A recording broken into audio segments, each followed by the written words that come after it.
May balak ka bang bumili ng lote, bahay o sasakyan? Maingat ka ba at nagbabasa? Alam mo ba na sa pagbili ng property, isa lang ang kulang? Pwedeng mawala ang lahat. Maraming Pilipino ang nagsusumikap para makabili ng sariing lupa o bahay. Pinaghihirapan, pinag-iipunan. Pero ang hindi alam ng marami, hindi sapat na may pera ka. Dapat alam mo rin ang mga dokumentong kailangan mo. Dalawang salita ang maraming nalilito kapag bibili ng property. Ito ay ang deed of sale at ang deed of absolute sale. Akala mo pareho lang, pero magkaiba ang epekto sa ownership mo. Ganito lang yan.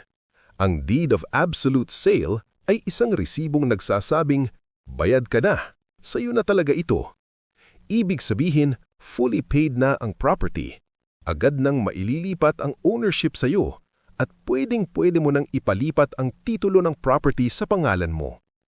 Ito ang moment na masasabi mong, akin na talaga to. Huwag kalimutan ang salitang absolute. Pero mayroon ding tinatawag na deed of sale.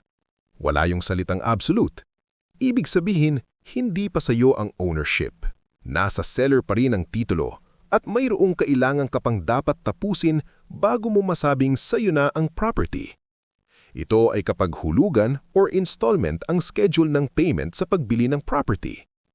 Dito nadadali ang iba. Akala nila safe na sila dahil may deed of sale na. Pero ang deed of sale ay tinatawag ding deed of conditional sale. Hindi absolute. May kondisyon pa na dapat tapusin kaya hindi pa sa'yo ang ganap na pagmamay-ari. Simple lang ang dapat tandaan. Kapag deed of sale, proseso pa lang.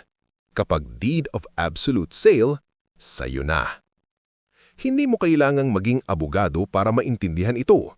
Pero kailangan mong maging palabasa at palatanong para maiwasan ang sakit ng ulo.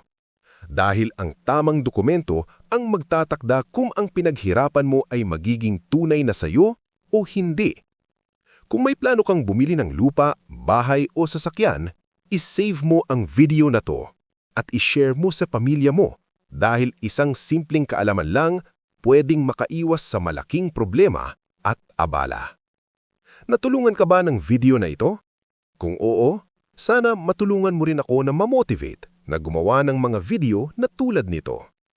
Huwag kalimutang mag-like, mag-share at mag-subscribe. Salamat!